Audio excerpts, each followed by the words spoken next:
মৰমৰ কণমানিহঁত, কেনে আছা তোমালোক? নিশ্চয় ভালে আছা। তোমালোকক কণমানি কুঁহিপাত চেনেলটিলৈ পুনৰবাৰ মৰমেৰে স্বাগতম। কণমানিহঁত, আজি তোমালোকৰ মাজলৈ মই ইছপৰ সাধু এটা লৈ আহিছোঁ। সাধুটোৰ নাম হৈছে মিছলীয়া গৰুৰখীয়া আৰু এটা বাঘ। ব'লাচোন সাধুটো শুনি কেনেকুৱানো পোৱা চাওঁ। এখন ডাঙৰ হাবি আছিল। হাবিখনৰ ওচৰতে এজন খেতিয়কৰ খেতিপথাৰ আছিল। খেতিপথাৰৰ একাষে এজোপা ডাঙৰ বটগছ আছিল। তাতে গৰুৰখীয়া ল'ৰা এটাই অকলশৰে সদায় গৰু চৰাই থাকে। তাৰ হেনো গৰু চৰাই সদায় আমনি লাগে। সেই হাবিখনত এটা বাঘ আছে বুলি সকলোৱে ভাবে আৰু কিছুমানে বোলে বাঘটো দেখিছিলোঁ।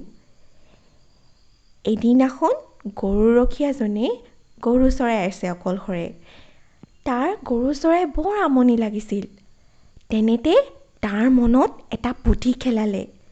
সি হঠাৎ চিঞৰিলে, বাঘ ওলাইছে, বাঘ ওলাইছে, মোক বচা, মোক বচা, বাঘে খালে ঐ। গৰুৰখীয়া চিঞৰত খেতিয়কসকল তালৈ দৌৰি আহি দেখিলে গৰুৰখীয়াজনেচোন বটগছৰ তলত থিয় হৈ হাঁহিবলৈ ধৰিছে। বাঘটোচোন নাই। খেতিয়কসকলে বুজিলে গৰুৰখীয়াই মিছাকৈ চিঞৰিছে। সি হাঁহিবলৈ ধৰিলে, হা হা হা হা হা হা, মজা লাগিলে ঠগি, কেনে পালা? খেতিয়কসকলে গৰুৰখীয়াক মিছা কথা ক'বলৈ হাক দি গুচি গ'ল। পিছদিনাও গৰুৰখীয়াই ভৰ দুপৰীয়াৰ সময়ত পুনৰ চিঞৰি উঠিল, বাঘ ঐ, খালে ঐ। খেতিয়কসকলে পুনৰ তালৈ দৌৰি আহিল। তেওঁলোকে আহি দেখিলে যে গৰুৰখীয়াই আগৰবাৰৰ দৰে এইবাৰো মিছাকৈ চিঞৰি আছে। বাঘৰ ঠেঙেই দেখা নাই। খেতিয়কসকলে খঙতে তাক বকিবলৈ ধৰিলে। গৰুৰখীয়াই পুনৰ সিহঁতক ঠাট্টা কৰি হাঁহিবলৈ ধৰিলে। এইদৰে কেইবাদিনো গৰুৰখীয়াজনে খেতিয়কসকলক মিছা কথা কৈ কৈ ঠগি আছে। গৰুৰখীয়াই দুপৰীয়া সময়ত বাঘ বাঘ বুলি চিঞৰে আৰু খেতিয়কসকলে আহি দেখে যে বাঘো নাই। গৰুৰখীয়াই মিছা চিঞৰ বাখৰ কৰি বৰ মজা পায়।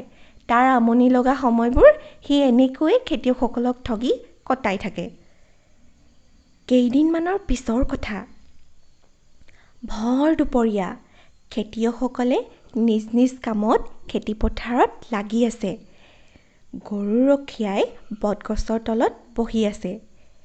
তেনে সময়তেই হাবিৰ পৰা এটা বাঘ ওলাই আহিল। গৰুৰখীয়াই ভয় খাই কাতৰভাৱে চিঞৰিবলৈ ধৰিলে, বাঘ, বাঘ, মোক মাৰি পেলালে, খাই পেলালে, বচা ঐ, বাঘে খালে ঐ, বাঘটো খেদি দেহি, মোক বচাহি। বাঘটোৱে গৰুৰখীয়াৰ ওপৰত জঁপিয়াই পৰিল। বাঘৰ কামোৰত গৰুৰখীয়াৰ মৃত্যু হ'ল। সেইদিনাখন খেতিয়কসকলৰ কোনো এজন গৰুৰখীয়াৰ ওচৰলৈ নাহিল। তেওঁলোকে ভাবিছিল যে সেইদিনাও চাগে গৰুৰখীয়াই মিছাকৈ চিঞৰিছে। তেওঁলোকক ঠগিবলৈ চাগে সি মজা কৰিবলৈ চিঞৰিছে।